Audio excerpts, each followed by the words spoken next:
Good morning, it's the Collector. It's 2026. This episode is all about my New Year's resolutions for the coming year. But first of all, I want to wish you all a happy new year, a healthy new year, and I hope that you've all had a terrific festive period with your friends, family, loved ones, you name it. Always a special time of year, always an expensive time of year, but always well worth it. A lot of build up, maybe a bit of an anticlimax, but as long as you got this in your life, you're going to do all right. You just got to say it to your loved ones, that's all. But yeah, 2026, here we are. And the reason I've sat myself here in front of this Eon's catalogue of 25 official films is, I would say, the film side of it obviously came to an end back in 2021. But the whole entire saga of the Eon Empire, if you like, will conclude in March of this year with 007 First Light. That is on, well, towards the very top of my merchandise wish list. I've said it before, I'll say it again. I genuinely hope they do a console edition for First Light like they did back in the 90s with GoldenEye and their Nintendo 64 version where you've got Brosnan on the front. Dearly would love that. That'd be fantastic. And obviously it's going to be, well, if it does happen, a potential big outlay for people. So if they are going to do it, I just hope they give people a heads up to give them a chance of pre-ordering it and saving for it. But other targets for myself personally in 2026, well, one got mentioned in the interview with the Contessa, my wonderful wife Nicola, which is a new additional lithograph for the wall. They are done by Jeff Marshall. I did do a video about Jeff's work. Blimey, it was one of the first 2 or 3 videos I did, so I didn't really do the man justice. So do check the video out. Do check his work out at Jeff Marshall Studios. He doesn't just do James Bond posters, etc. He does all sorts from music and sport. He's just an immense talent. And I've been in contact with him, and he is going to customize something that he's already done anyway for myself, for the wall. You saw in the Christmas video what he did for my wonderful wife, and that went down really well. Cannot praise the man enough. The turnaround on it was unbelievable. So huge thank you once again, Jeff. You made a young at heart woman very happy, and a reasonable husband in her good books. So definitely one more for the wall. I am hoping Jeff's going to do all the Craig and Brosnan movies as well.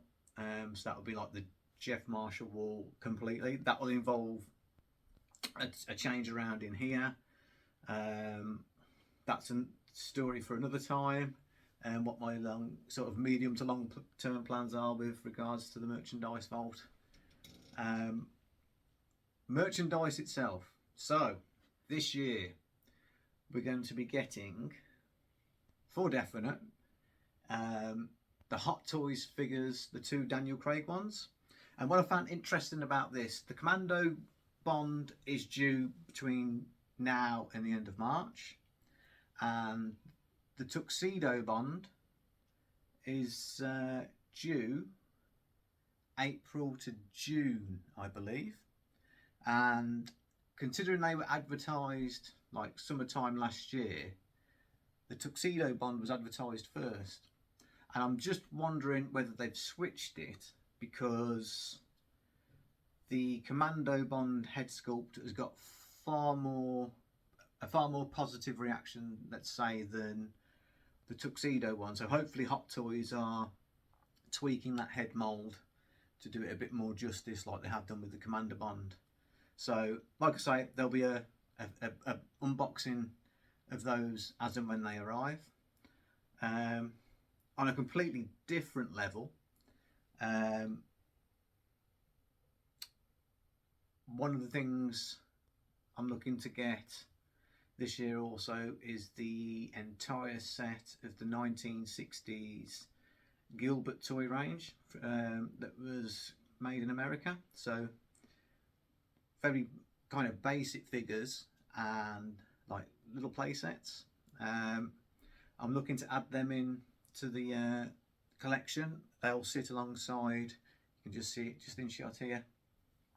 We'll sit inside there with the James Bond Jr. line, and I'll just adjust it a bit to allow them to be all sat together. I think it'd be a nice little section to have, purely because, you know, the Gilbert toy range quite possibly was the first set of memorabilia, probably similar time to Corgi. I'm not too sure about Ertl, they may have done something, but it all ties in around that mid-60s timeline with Thunderball. So to have that and the Love It or Hate It James Bond Jr. line, I happen to love it purely because it's colourful. The cartoon could have been better, yeah, that's fair comment for all to see. But the figure range itself, I think it's brilliant. I really, really do. It's colourful. It's very 90s. And like I've said in previous videos, with Amazon moving forward post First Light, maybe they're going to start inking some deals for merchandise. But yeah, the Gilbert line will be in there. How long it takes me to achieve that this year, I don't know. But I'm feeling positive. I've got a reasonable start on it.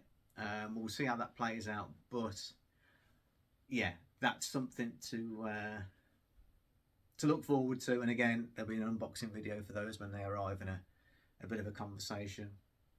Other merchandise things that I'm looking to achieve will be some additional props. I do like the Jaws set of teeth. The paperweight thing on the 007 store, I think it's £220, which is, you know, it's a serious amount of money. Another one is Safin's mask. I do love that. I know you can get the one on its own, the complete one, or you can get the kind of twin set where it's the damaged version and the complete. I'm more than likely just going to go for the complete one, purely from a space point of view, and I would imagine it's a little bit more out of your pocket as well if you went to do the double. But if you can afford it, and your other half in particular is happy for you to purchase it, then knock yourself out and then stick a video on and have a chat about it. And then otherwise, I'm going to chase the other 3 snow globes. That's going to be tricky, I think, but I like a challenge. I've obviously got the Day of the Dead one. The Thunderball one will hopefully still be in stock, and I will look to hopefully pick that up, unless I've already picked it up by the time this video comes out. You never know.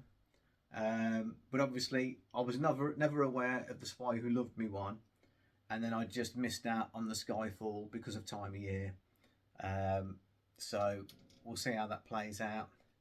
And then other than that, off the top of my head, unless something grabs me, I must admit I do like the Moonraker gun. I wouldn't go for the black version. I'd go for the screen used white. But again, with it being factory entertainment, it comes at a reasonable, a cost.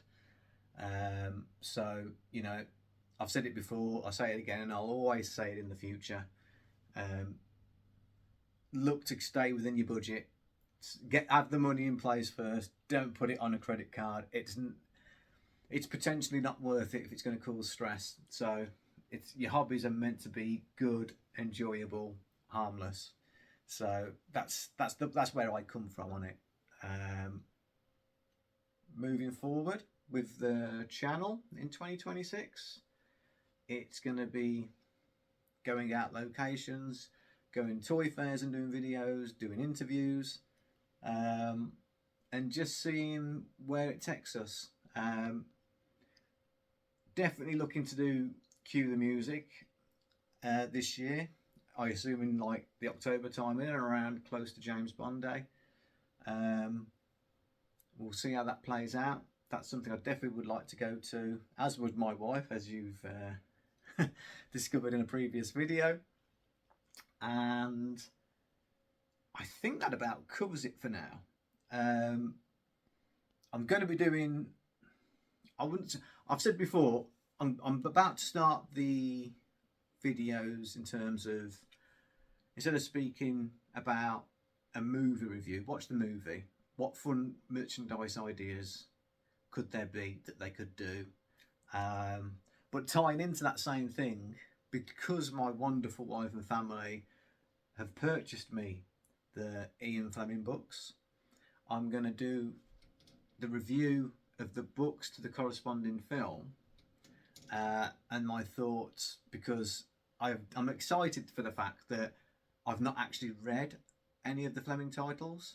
I know it's a shocker, a bit like my wife not seeing all the Bond films, but she's a casual Bond fan, so I'm looking forward to doing that. I think it'll be coming at it from a different angle.